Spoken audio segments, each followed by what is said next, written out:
Bonjour et bienvenue dans ce nouveau numéro de Demain à la Une, le magazine qui traite des sujets qui feront la une de vos journaux la semaine prochaine. Nous commençons par les titres de cette édition. Le Premier ministre français Manuel Valls sera en voyage officiel en Algérie les 9 et 10 avril, la veille du 3e comité interministériel de haut niveau entre l'Algérie et la France. Et au programme aussi une rencontre avec le président algérien Abdelaziz Bouteflika. Le 5 avril aura lieu une nouvelle audience dans le procès du journaliste marocain Ali Hanouzla, poursuivi pour atteinte à l'intégrité territoriale à la suite de déclarations sur le Sahara occidental à un journal allemand. Hanouzla espère que les juges accepteront d'entendre qu'il s'agit d'une erreur de traduction.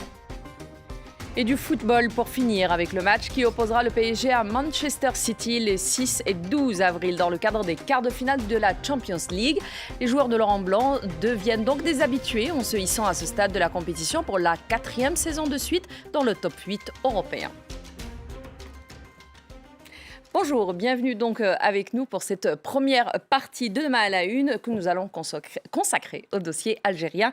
J'ai le plaisir d'avoir à mes côtés donc pour cette première partie. Tout d'abord notre éditorialiste Gauthier Rebinski, bonjour. Bonjour Aziza. Merci d'être avec nous et nous avons aussi notre grand reporter Adel Gastel, bonjour. Merci. Merci d'être avec nous. Nous allons donc effectivement commencer par cette visite du Premier ministre français Manuel Valls à Alger à la tête d'une délégation composée d'une dizaine à peu près de ministres. Une visite qui vient donc au lendemain de celle du ministre des Affaires étrangères, Jean-Marc Ayrault, qui était à Alger en ce début de semaine. Manuel Valls va donc en Algérie dans le cadre de ce que je viens de dire, le comité intergouvernemental de haut niveau. De quoi s'agit-il ?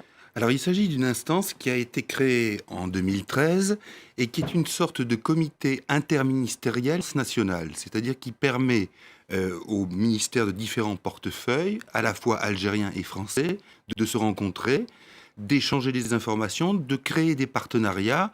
Et en même temps, comme les autres ministres sont présents, eh bien, ça peut donner des discussions transversales, notamment lorsqu'il est question de finances et que les ministres des Finances et de l'économie sont également présents. Ce qui est important de souligner, c'est que ce comité est issu d'une déclaration qui date donc de 2013 et qui formule la coopération et qui est basée sur l'amitié entre la France et l'Algérie. Mais c'est une déclaration. Oui. C'est bien le terme de déclaration qui pose ici problème. Et d'une certaine manière, ce comité intergouvernemental est là un peu pour masquer ou pallier une autre absence, qui est une absence d'un traité définitif entre la France et l'Algérie. Mais il faut reconnaître que c'est quelque chose d'assez exceptionnel en ce qui concerne la France. Elle a le même type de relation avec l'Allemagne. Il y a des comités intergouvernementaux de haut niveau. Donc ça vous donne, si vous voulez, un petit peu la mesure et la hauteur de ce que signifie ce type d'instance. Et on reviendra aussi un peu plus tard sur les points d'achoppement un peu dans cette amitié entre Alger et Paris. Adèle, vous allez vous rendre à Alger pour couvrir effectivement ce voyage officiel. Il est prévu que plusieurs accords soient signés à cette occasion. Qu'est-ce que vous pouvez nous en dire ? Ces accords seront signés dans le cadre d'une instance qui fait suite à l'instance que décrivait Gauthier Rebinski, qui est le comité économique mixte France-Algérie.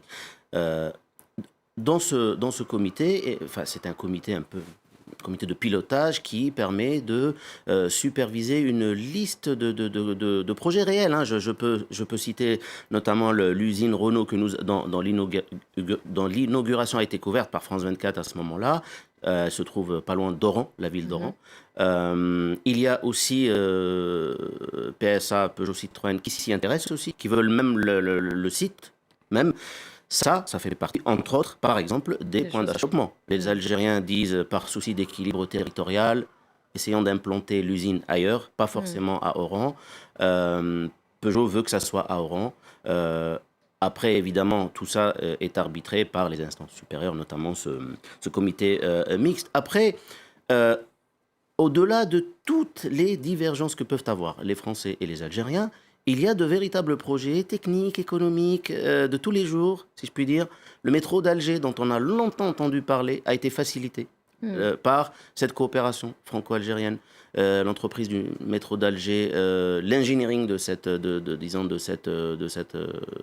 structure, de ce projet, est assuré par les Français. Il y a une coopération judiciaire.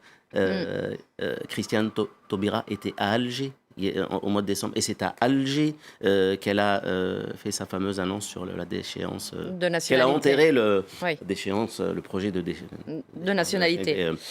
C'est dire à quel point, symboliquement, déjà, être à Alger, c'est important pour les Français. Et puis, il y a eu, d'ailleurs, il y a eu aussi le ministre de l'Agriculture qui était cette semaine, juste après le ministre des Affaires étrangères. Gauthier Manuel Valls rencontrera peut-être aussi le président Bouteflika. Comment sont les relations entre Alger et Paris aujourd'hui, au lendemain du 19 mars, de ces commémorations en France, qui avaient fait couler beaucoup d'encre ici en France et qui ont cristallisé beaucoup de critiques, d'ailleurs, vis-à-vis de François Hollande, et dont on n'a pas énormément parlé en Algérie, j'ai l'impression. Écoutez, officiellement, ces relations, je dis bien officiellement, sont au beau fixe.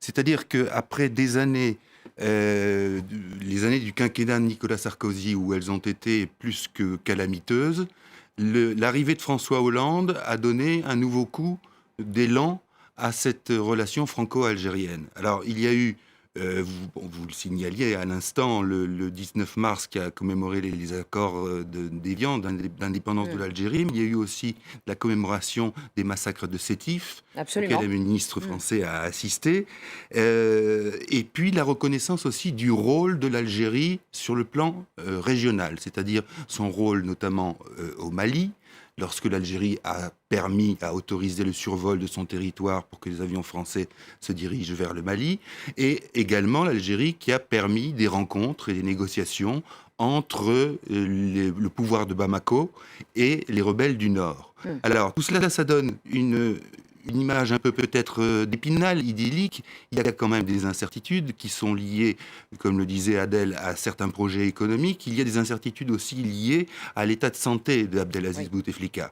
Bon, les intrigues pour sa succession, les rivalités de clans au pouvoir, tout cela rend un petit peu incertain la relation. Et puis, pour la France, peut-être, il y a un danger dans cette perspective d'un changement de pouvoir, c'est de donner trop l'impression qu'elle soutient ce régime actuel, au risque que certains Algériens y voient à nouveau la main de l'ancien colonisateur qui soutiendrait un régime jusqu'au bout, dont on sait qu'il n'est pas non plus un modèle de libéralisme politique. Donc là, il y a une petite nuance à apporter à ce tableau idyllique dont je vous parlais tout à l'heure, et qui est certainement à prendre en compte pour un Premier ministre français qui... fort probablement rencontrera le président Bouteflika. Adèle, en parlant de cette image idyllique, si je peux dire, le dossier du Sahara occidental, c'est un dossier qui est assez sensible déjà dans la région, mais aussi qui s'impose dans les relations entre la France et l'Algérie. Jean-Marc Ayrault, pendant son déplacement, sa rencontre avec son homologue algérien, il a eu l'occasion d'en discuter, ils en ont parlé, on en a entendu parler par la suite. La position de la France est aujourd'hui un peu délicate. Alger lui demande d'intervenir, lui demande de jouer un rôle par rapport à la décision de l'autonomie ou pas d'autonomie vis-à-vis de Maroc. Il en sera certainement encore question le 9 avril. Certainement. Et d'ailleurs, quand on est dans un voyage officiel franco-algérien ou algéro-français, ces questions-là sont dites en off, on en parle. Alors, ce n'est pas un secret que l'Algérie soutient le Polisario. Ce n'est pas un secret que le Polisario accuse régulièrement la France de faire obstruction en utilisant son droit de veto au Conseil de sécurité de l'ONU sur cette question-là, sur la question du référendum. Après, oui, effectivement, cette question est très importante, en tout cas du point de vue algérien. D'ailleurs, c'est ce qui a fait que vous citiez la visite de Jean-Marc Ayrault, le ministre des Affaires étrangères, en Algérie. Ramtan Lamamra, son homologue algérien, a clairement fait de cette question une condition à une entente parfaite, en disant pendant 40 ans, ce sujet a constitué un point de désaccord entre Paris et Alger. Oui, effectivement, cette question-là, du point de vue d'Alger, est très importante. Et Alger s'attend à un plus de soutien de la part de Paris sur sa position, quoi. Oui, c'est un peu ça. Gauthier, l'autre préoccupation de l'Algérie aujourd'hui, c'est la Libye. Ça se passe juste à côté. On a vu beaucoup de développements cette semaine. Ce nouveau gouvernement d'union qui est soutenu par l'Union européenne et par l'Occident de manière générale est arrivé en Libye. C'est assez instable. Ça inquiète énormément Alger ? Ça inquiète Alger parce que ça remet en question sa doctrine. Et la doctrine d'Alger, depuis l'indépendance, depuis 1962, c'était de ne pas intervenir dans les pays voisins. Donc d'avoir une politique de non-immixtion, de non-ingérence totale dans les affaires des pays voisins. Or, alors, ce qui n'empêche pas à la marge que parfois, justement dans le cas libyen, l'Algérie s'autorise ce qu'on appelle un droit de suite. C'est-à-dire que certains commandos, certaines forces spéciales algériennes peuvent pénétrer en territoire libyen pour essayer de régler quelques actions, disons, de manière non pacifique. Ça, c'est le cas, c'est clair. Mais simplement, cette doctrine est extrêmement ancrée en Algérie et elle se heurte maintenant à plusieurs types de problèmes. Le premier problème, c'est que d'une part, ce qui se passe en Libye est capable de faire tache d'huile dans toute la région. Donc l'Algérie en est consciente. Le deuxième problème, c'est que il est assez clair que il y a des incursions de djihadistes en Algérie, que ça, c'est un vrai problème pour l'Algérie aussi. Et Bien puis, sûr. enfin, la Tunisie, qui est un élément clé de la sécurité algérienne, qui est elle-même fragilisée, cela pose un problème. Et puis, alors je vais en ajouter encore un, si vous voulez, c'est le Maroc. C'est que le Maroc s'est immiscé dans des rounds de négociations et a même permis une négociation qui a abouti À entre Srelat autres, aussi, à hein. ce qu'on voit en ce moment et à l'épopée, entre guillemets, de M. Al-Sarraj. Et ça a piqué au vif Alger qui se dit, s'il y a une rivalité pareille avec le Maroc, il va falloir peut-être qu'on Intervenir change, et intervenir ouais, et prendre une qu'on change position, quoi. de doctrine. Simplement, et j'en terminerai là, tant que le président Bouteflika est au pouvoir, là aussi, cela gèle un petit peu, encore une fois, les positions qui ne bougent pas.